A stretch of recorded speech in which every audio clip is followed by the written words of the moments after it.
Hello again. So now, can you hear me?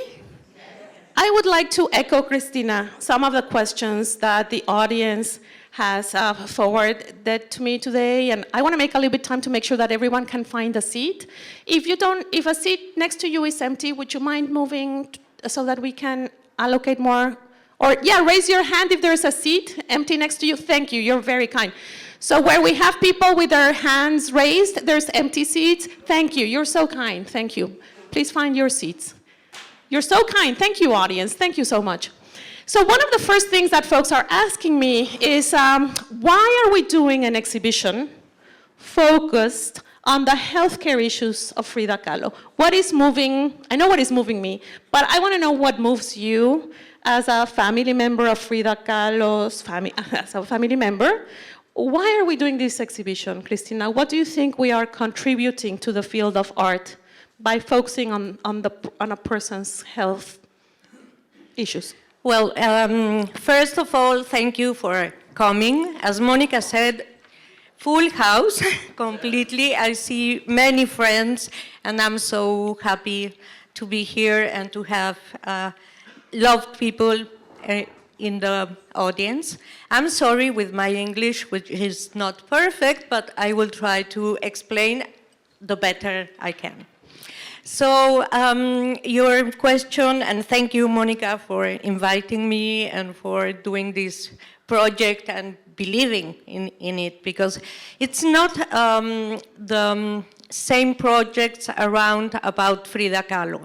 We are used to see the same on Frida Kahlo, the dresses, the paintings, which are incredible, amazing. But in this case, it's a different idea. What I want to express is to talk about the body, the importance of the body in Frida Kahlo, and how that projects in her art. No? She used to paint herself because she said that the better subject that she knows is herself. So that's why, that's one of the reasons, let's say that's only one of the reasons, because she started to doing self-portrait. We will see that más profundamente later. But this idea started because a doctor told me that at the ABC hospital, which is a Centro Médico ABC in Mexico City, they have still the records of Frida Kahlo when she was staying at the hospital several times. So I had to make a long way so I could go to see these files that you will see in the exhibition as light boxes. And I went to the hospital, and it was really very emotional. I would like to explain you that it's not so easy when you are part of the family to talk about the health of the family or the bad things of a family. You just want to talk the nice things of a family, not the bad things. But in this case, it was really emotional to go to the hospital and see the files. So I asked the people of the hospital, after proving my relation to the family, which was a big issue. You know, I have to take my passport and my birth paper and who I was in the genealogy tree, who I was, and so. And finally, they let me take photos of these files. And what it was incredible is that when you read the files, for example, we have the file when the leg of Frida was amputated, then it becomes a real thing. It's not a movie story, because now I think that we have the idea of Frida as a character or a subject of a film, no? Because there are a lot of documentaries and films, and so these papers put Frida Kahlo in reality. She really suffers, she really was at the hospital, she really had a leg amputated, everything becomes real. But at the same time, the doctors become real. Dr. Juan Faril is not a novel character, he was a real doctor, no, that works at this hospital, and Dr. Velasco Polo, and so. And so there was the starting of this project. So I took the photos of the files, and I want you to see them the same way I saw them. These are microfilms, and then they show it to me in kind of old TV, you know, and old chuecos, ¿cómo se dice? All twisted. Yes, all all scanned. twisted and so. So I took the photographs the same way I saw them, so that I can share with you the way I saw them, not cropped, very beautiful, no, no, no, the same way I saw them. And then it became contemporary installation that you can see at the exhibition. So the other point is Frida at the hospital, because we know Frida dressed as Tehuana, you know, very beautiful with the ribbons and so incredible with the rings and so on. But one outfit that she used very much was the gowns of the hospital gowns. And in the photographs at the exhibition, you will see also how she painted in the hospital. So she never stopped being creative. She also at the hospital was painting, and at the same time you will see in the photos that the same way she used to decorate the Blue House, for those who have been in Mexico at the Blue House, and everybody says like, I will go to Frida's house, no? As Frida is the only Frida in the worldwide, as it's the only Blue House in the Blue White, but everybody knows when you talk about the Blue House, you know that's Frida Kahlo's house, or Frida's house, you know that's the museum. Cristina, one caveat there, because in the exhibition we talk about two venues. One is Frida Kahlo's Blue House, which is the house where she grew up with her family, and we have photos of her and her father and her sister and her nephews and nieces. That's the Frida Kahlo house. But we talk about another venue in the exhibition, which is the Diego and Frida studio houses that are in a different neighborhood, in San Angel neighborhood. Yes. And they were designed by a modern architect, Mexican modernism called O'Gorman. Yes, Juan and so O'Gorman. I just wanted to clarify that, you know, there's two Frida Kahlo houses. One that's her family house, which is the blue one. And then there's another one that she built with Diego, which is in a different neighborhood, and it's a very modern kind of building in the functionalism style of Le Corbusier. And you will see a little bit of that in the exhibition. So just for folks to hear that from us now so that they can, sorry, continue. Yes, okay. Well, and so the other thing is the gowns, which is an outfit that I think it was also important in Frida's dressing, because she had a lot of stays at the hospital. And what is really nice in these gowns is that when she was painting at the hospital, then she used the gown to clean the brush. So you will see there is a work that I did, which are the gowns, and then you will see the spots or the dots of painting. So it's kind of the palette that she uses at the hospital, and I can imagine her perfectly like painting, and then, you know, like this, no? Why not, no? If I don't find anything better to clean my brush, then I will use the gown. So here I want to talk about a point that for me was really interesting, because there are some photos lent by the Televisa Foundation in which they are some photos of 1954, very few months after, before she passed away.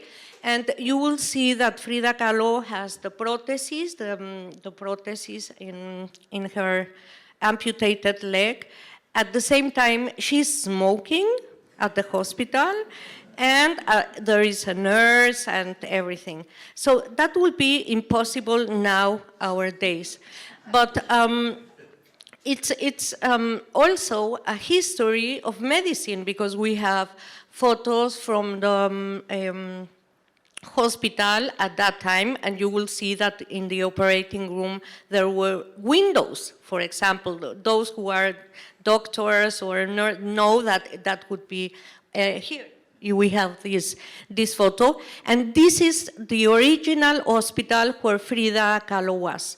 So the other point is those photos where Frida is lying in bed and you can see that she's really deteriorated. She's not using the ribbons on her head and flowers, and so she looks really bad. And I have here a question. Who would like to be photographed by a professional photographer in that situation in a hospital? Frida liked that. She wanted the photographer to take these photographs, even she is so bad. And that's why, because only a person who knows the importance of photography as a document would allow someone to take photos like that. And that's part of the history of Frida Kahlo, because Guillermo Kahlo, who was his father, my grandfather, who came to Mexico from Germany, and his real name was Wilhelm Kahlo Kaufmann, in Deutsch, in German.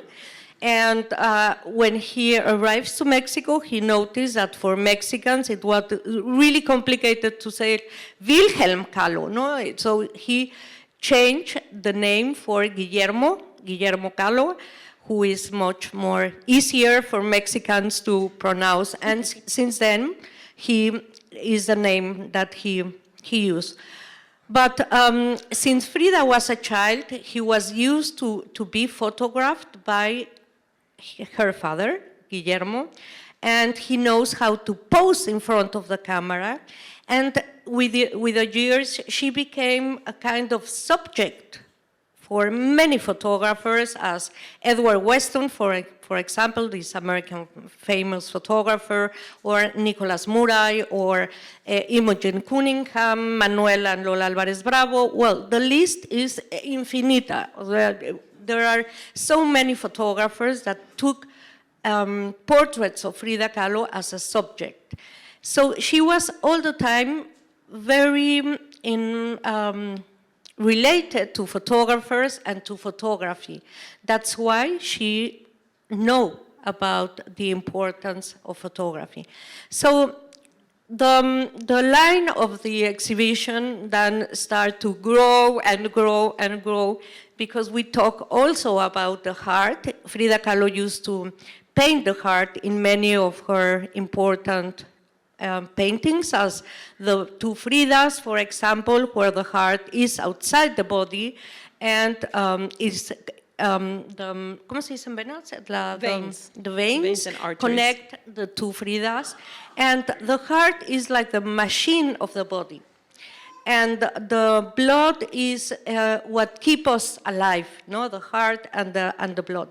But also the heart is representation of feelings, no? If you paint a heart, then you say, I love you, no? And it's a heart. It is not, we don't know exactly why, but the heart, it's, for one side is the anatomic heart, and in the other side is a representation of emotions.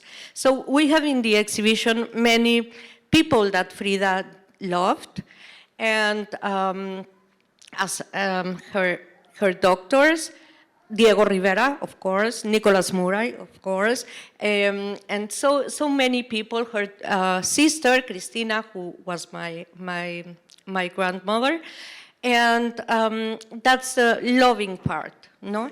But when we talk of the body, we also talk about the lips, for example, that Frida used to kiss the letters and leave the mark of her lips. We have the shoulder, we have an X-ray of the shoulder inside. So we have the body inside and outside. And in these files, we discover that Frida Kahlo was A positive as a blood type, And nowadays, with that, we could do a lot of things, no? Depending of the kind of law that you have, there are many factors that change, even in the things that you eat and so.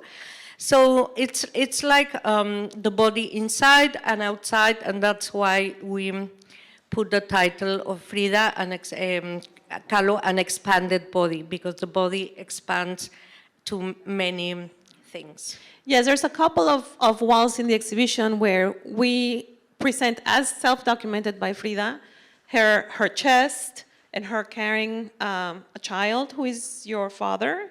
And then we move towards, it's her chest, her leg, her back, and her lips. Yeah. And so it's a little bit of a journey of Frida's, body, physical, biological, and emotional. And so it's a journey also through her body as self-represented by her. But there are also a couple of artworks that Cristina decided to include in the exhibition that enhance that kind of feeling that we may be having through the exhibition, through perhaps this physical pain, through these 32 surgeries that she had during her life.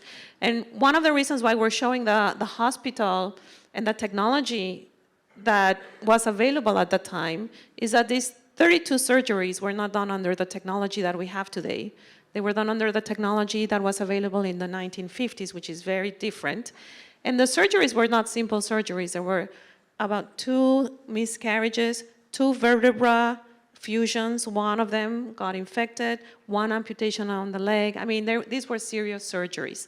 And so as we look at the files and we start kind of developing this sense of empathy and compassion and horror and fear at the same time, Cristina found a couple of artworks that were done back in 1976, commissioned by the Casa Azul of Frida, that embodied some of these sentiments that we may perhaps be having as we walk through the show. That's my sentiment, but can you tell us a little bit about these 2 works that we brought from Mexico for this show? Yes, well, these works are by Maria and Tolita Figueroa, who are very, very creative artists, and they do this they are 3, because the dress, the heart, and we have also a diadema, and all with these agujas. Pins.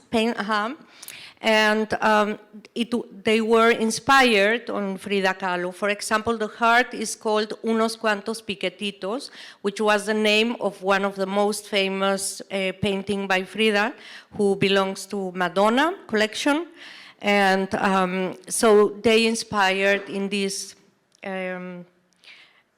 painting for doing the heart. And as I told you, the exhibition, the central idea is the beating of Frida's heart. So it was important to have this artwork. And Maria and Tolita Figueroa, let's say, by the way, they are daughters of a very, very famous photographer, movie photographer, Gabriel Figueroa. And so it's a very creative family, let's say. Right. Yeah. And Cristina, also part of the exhibition shows a lot Frida Kahlo's support system.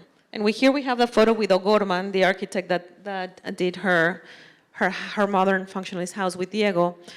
Because Frida, after 32 surgeries and spending so much time in the hospital, her group of friends were very important to her as a support system. And we also felt that this exhibition, perhaps after COVID, many of us would relate on how important it has been that your doctors see you as a real person, and not just as a patient, which Frida was able to develop that close relationship with her doctors, but also your support system that went from her students, Los Fridos, to her architect, to the intellectuals of the time, to Dolores del Rio. And we see in a lot of the documents in the exhibition how Frida, from her hospital bed, was asking her doctors to book hotel rooms for her because she had an opening, to send her easel to the other hospital so she could paint. She was asking for political advice. She was also fundraising from her bed for left causes. But an important part of the exhibition is this support system and group of friends that include her half-sisters, her older half-sisters as well, long letters from the half-sisters to the doctors wondering if Frida was going to make it this time. Can we talk a little bit about that? Well, even in some letters from the Museo de Filatelia de Oaxaca, she asked for cigarettes to Dr. Leo Eloeser. No? Ask your doctor for some cigarettes, and she asked for Lucky. Yes, it's a brand.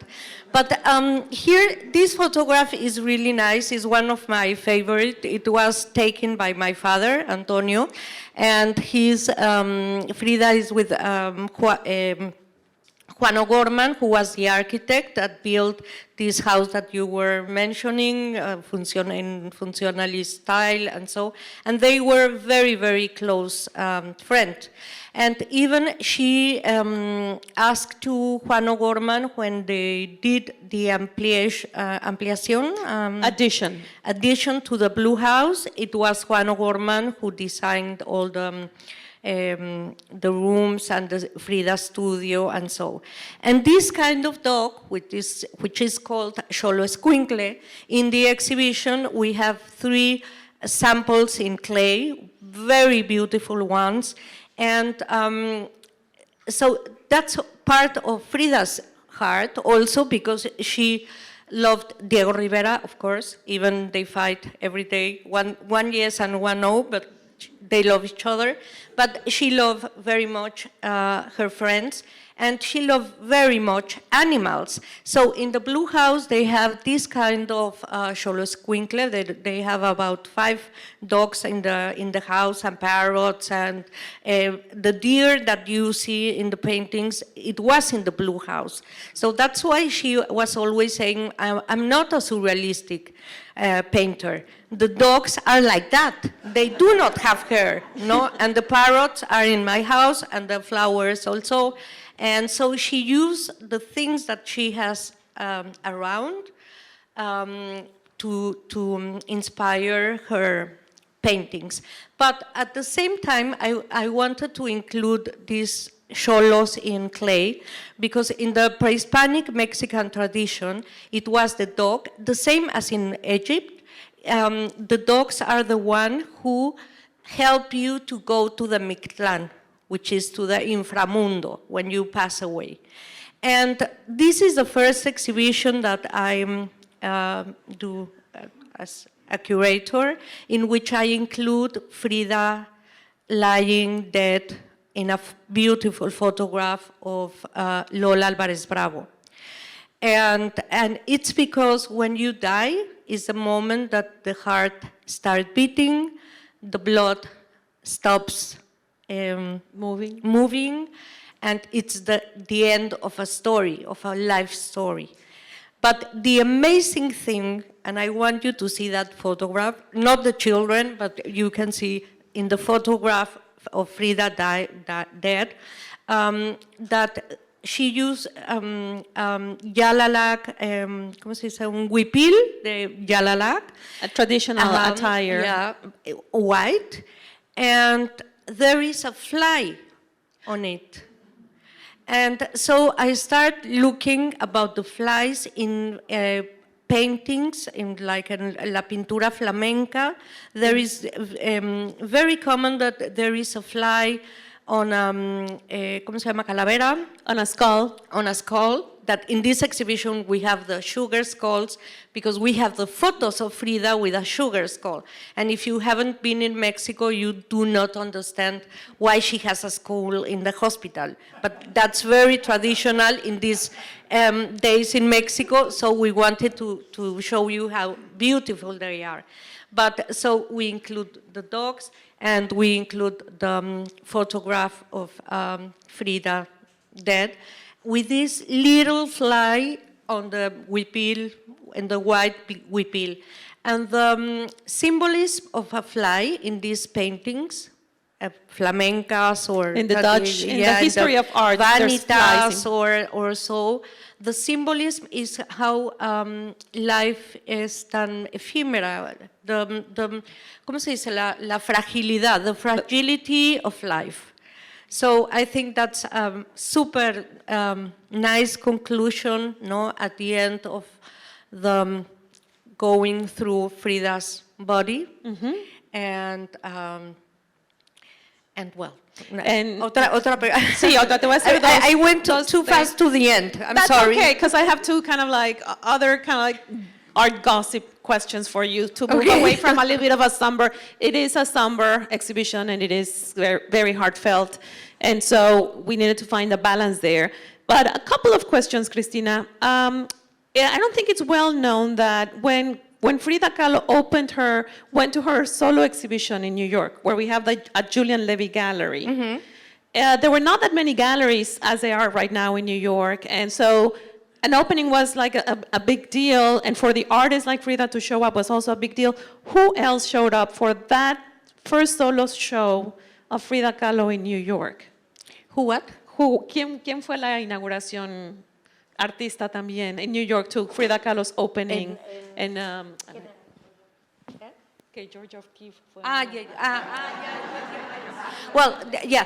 Yeah, now I know where the question goes. Thank you. No, recently there were the director of the Museo George O'Keeffe in Mexico with all his staff, because they found a letter between George O'Keeffe and Frida Kahlo, which is incredible, because I think that Frida Kahlo is in Mexico what George O'Keeffe is in the United States, and now they are linked. And when she had this exhibition at Julian Levy's gallery, which is one of the three, she had in life only three solo shows, and one was at the Julian Levy gallery, and George O'Keeffe was there in the opening. So it's amazing. And in this exhibition, we have also some partial nudes of Frida Kahlo taken by the gallerist, by Julian Levy. Which is a whole different tour of like, but yes, and we have also, also we have the program of the exhibition. You will see the Julian Levy, the exhibition of Frida Kahlo, and then the list of the paintings that were shown at the exhibition, and who buy that painting in the next to that. So it's interesting, because we will go to the primary information, which is the writing of Frida Kahlo, no? The stories that she told. Right, and her photos. And Cristina, one other spin-off of our conversation, which is that you opened a gallery many years ago in Mexico. Who was your gallery partner, and how did you come to that partnership? Well, we have, I opened the first gallery in photography, specialized in photography in Mexico City in the 80s. What was really complicated, because at that time, no one wants to buy photography in Mexico. My clients were from the States, Canada, Europe, but in Mexico it was like, please, you have to invest in photography, and so. But my partner at the gallery was Juan Coronel Rivera, who is Diego Rivera nieto? Grandson. So it's Frida Kahlo's grandniece and Diego Rivera's grandson having a gallery together. And the two families historically did not talk for many years until the grandchildren became friends.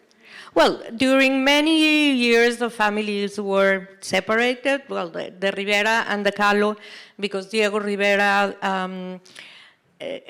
stay with the house, and things that happen in every family, not in the Kahlo or Rivera family. It happens in every family. There was a fight because of the properties, and so the Rivera and the Kahlo were like the Capuleto and the Montesco in Shakespeare, like in Romeo and Julieta. And Juan Coronel and I met at school. We were together at the Middle school, and he comes to me and said, we are related. We are not family, but we are historically related, because I'm the grandson of Diego Rivera and you are the grandniece of Frida Kahlo. And it was like, what? And we became really, really good friends since now. And we had together this Kahlo Coronel gallery specialized in photography, and it was a very important gallery at that time. So I just wanted to have these two kind of like spin-off stories, because you never know, we may be having follow-ups to these exhibitions, depending how things evolve with different projects down the line. Cristina and I want to continue working together and continuing unfolding this very magnificent fabric of the life of Frida Kahlo. But I did also want to open it to the public, yes? Because I'm sure there's probably some pressing questions from the audience that we didn't get to. Yes? I have a question, what your family thought of the film that Alfred Molina and Selma Hayek did on the life of Frida Kahlo, especially now that you said that you're connected to Diego Rivera's family. I was curious to know what your impressions were. Is that about the Salma Hayek Frida movie? What's the take on the family? ¿Qué opina la familia de la película de Frida? La de Salma Hayek. About the Salma Hayek movie? Yes. Okay, don't ask me that question. No, it's really complicated because, as I told you in the beginning, to talk about the family or to see your family represented by some actress or so, it's very complicated. At that moment when the film was they think to do a film, they were 3 persons fighting for doing the Frida Kahlo paper. And it was Madonna, it was Salma Hayek, and it was Jennifer Lopez.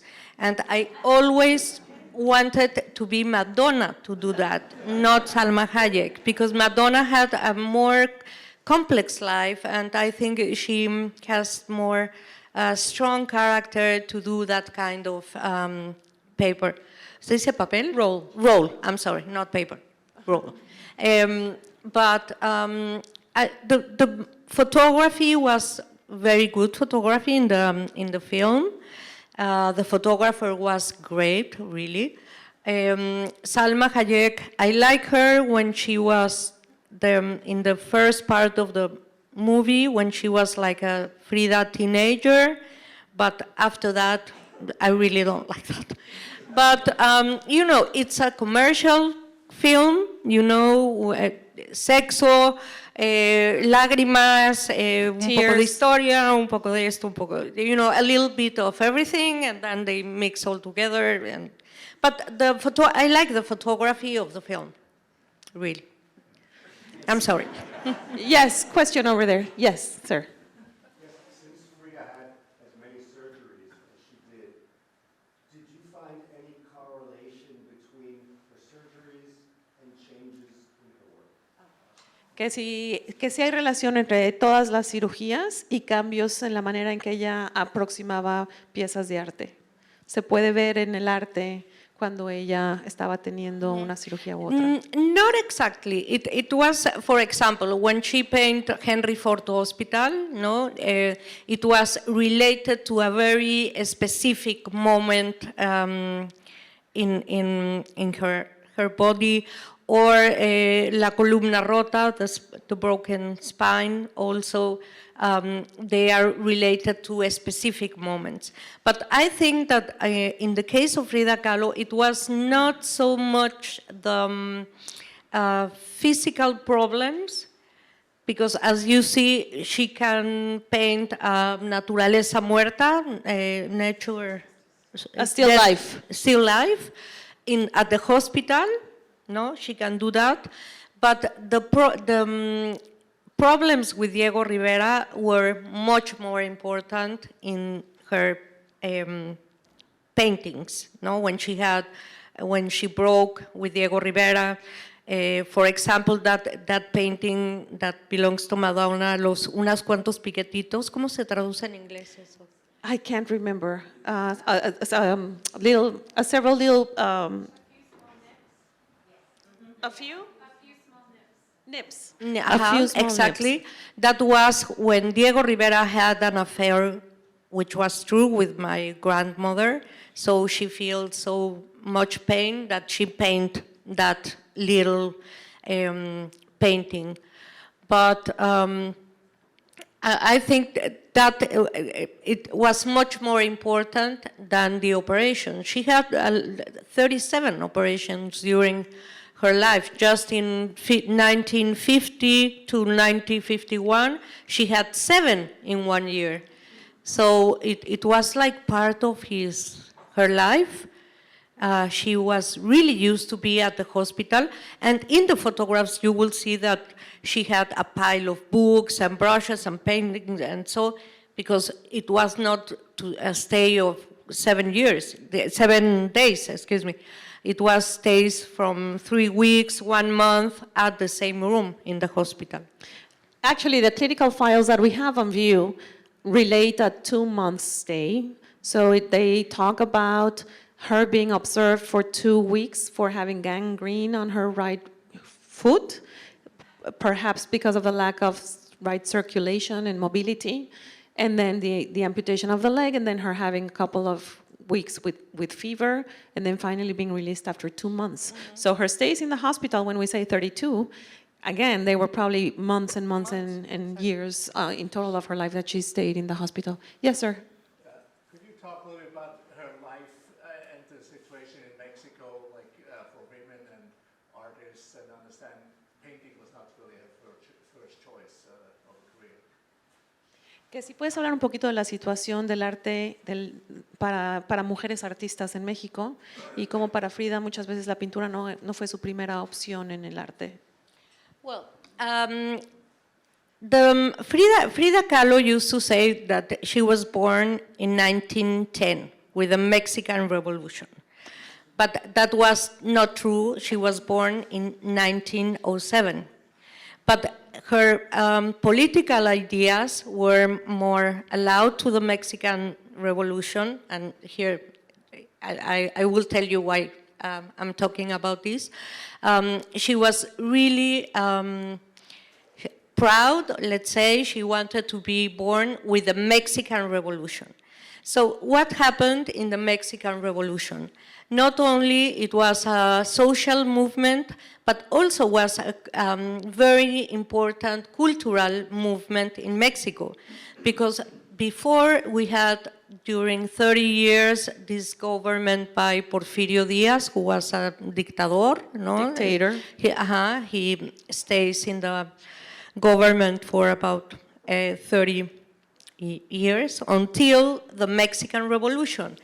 And the Mexican Revolution, said by Octavio Paz, the Mexican writer, bring us back our Mexicanity, no? In the painters, in the writers, in the artists, and in everything, even architecture, the things that you had at your home during Porfirio Díaz government, everything was Frenchy. People it was like very nice to have dresses from France and your furniture from France and your vajilla, China. From France and so.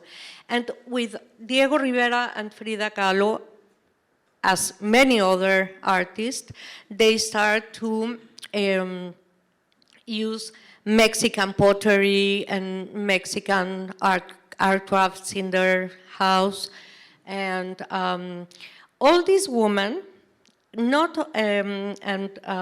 only Frida Kahlo used to dress with Mexican outfits. Also, we have a photograph with Aurora Reyes, who was the only Mexican woman who was also a muralist, like Diego Rivera, for example. She dressed the same way with Mexican outfits. And also Rosa Covarrubias, who was the wife of Covarrubias, Miguel Covarrubias, who was also a painter and illustrator. Yeah, and all these women at that moment, in the time of Frida Kahlo, I think it was really interesting because there was a huge movement. a Mexican movement, no? Everything that was Mexican, it was like a flag, no? They want to dress with Mexican outfits and so. And we have, for example, Lola Álvarez Bravo, who was a very close friend to Frida. They were very strong women. Maria Izquierdo, it was the time when Tina Modotti was in Mexico, and she was really politically involved. And it was the one who involved Frida Kahlo to the movimiento comunista, ¿cómo se dice? A communist movement, Yeah. Communist Party. And so it was a time where I think that there was no distinction between women and men. These women were really strong ones, not only Frida Kahlo. I'm talking about Lola Álvarez Bravo, Tina Modotti, esta mujer, ¿cómo se llama? There were a group of women who were different. Even the wife of Diego Rivera, Lupe Marín, you cannot imagine how strong he was and how they fight for everything. And they were pioneers. They were women that were pioneer in Mexico. They were not feminist as we understand today feminism, but they were the pioneers to many things. They smoke, they use pants, they fight to their lovers, they were open-minded, sexuality open-minded. So I think it was a very, very particular moment in Mexico and for women. Yeah. We'll take one last question. Yes. Two last questions. The gentleman behind you, and then I'll come back to you, sir. Thank you. You began talking about Frida Kahlo's images of the body. You didn't get away from that. And it made me think about her implications with her images to medicine and how the body really, the organs, really on the mind. That was my association. And I'm wondering if Frida ever spoke about that, the organs and the body as mind. Que sí, Frida pensaba en los órganos del cuerpo como también mente, como algo que pensar. Well, here that's an interesting question, but because I don't know if you know that Frida Kahlo wanted to study medicine. That was her original idea in life, to study medicine. So she liked very much the books of anatomy. Yeah, anatomy.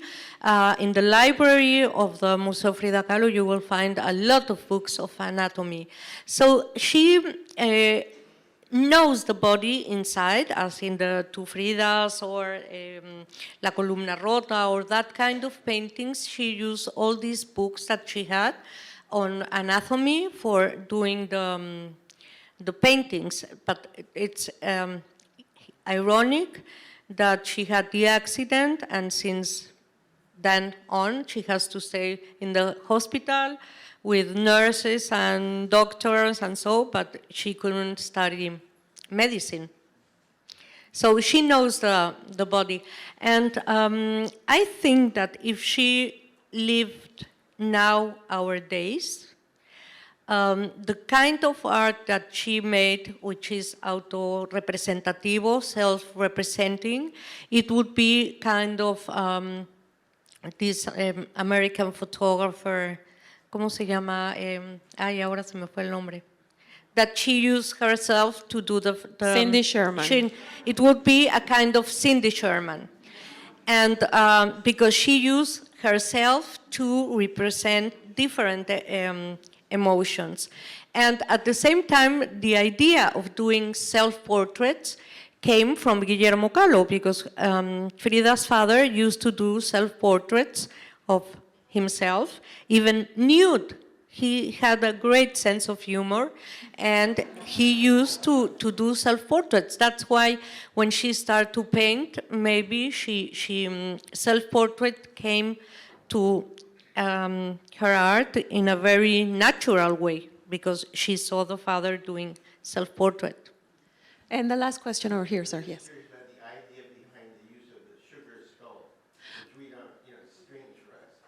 Okay, can you tell us more? ¿Nos puedes decir un poquito más la idea de las calaveras de azúcar? It's funny because we gifted some folks yesterday some of those sugar skulls and everyone was horrified.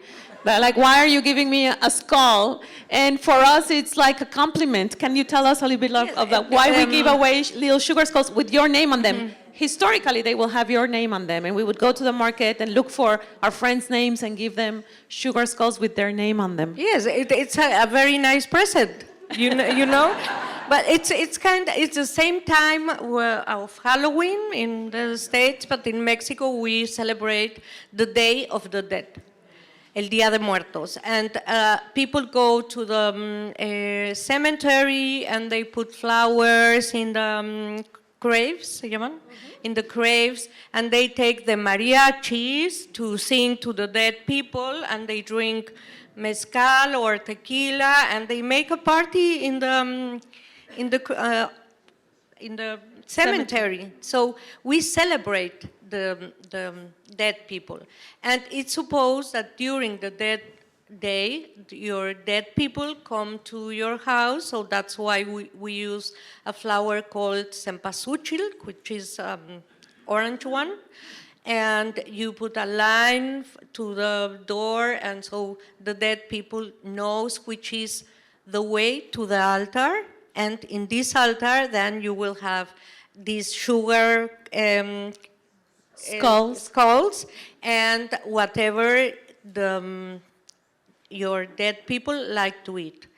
For example, to Frida, we have to put a lot of cigarettes, Raleigh and Loki, and dogs and cognac, because everybody says that she used to drink tequila, and no, she likes cognac. That's what she likes to drink. And then some skeletons, also sugar, and so you put a lot of flowers and the photo of your dead people and the things that they like during I think her it's life. I think for Mexicans, or I'm going to speak for myself as Mexican, I think that every year acknowledging that you are indeed going to die someday just makes you live life more in its full, and to be ever aware that, take all the opportunities you can. Certainly for someone like Frida, I'm speculating, but when she was feeling well and when she was able to leave the hospital and leave her home, I think she certainly made an effort to live the life in its fullest and had a lot of lovers and a lot of parties and smoked.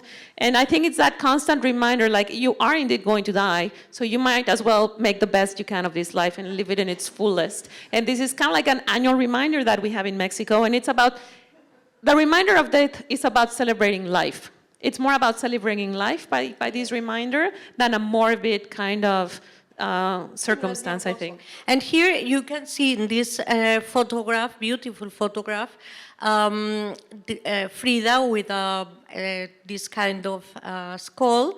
And so maybe that give us an idea that the photo was taken maybe in November, some November, for example.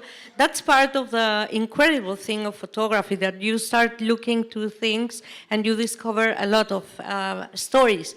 But here you can see that the name is on the red paper, Frida, and that's the way we used to give the skeleton.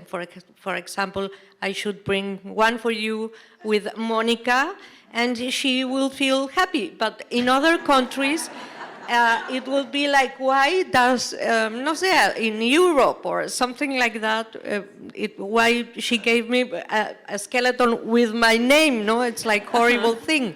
But in Mexico, it's sweet. We transform dead to a candy.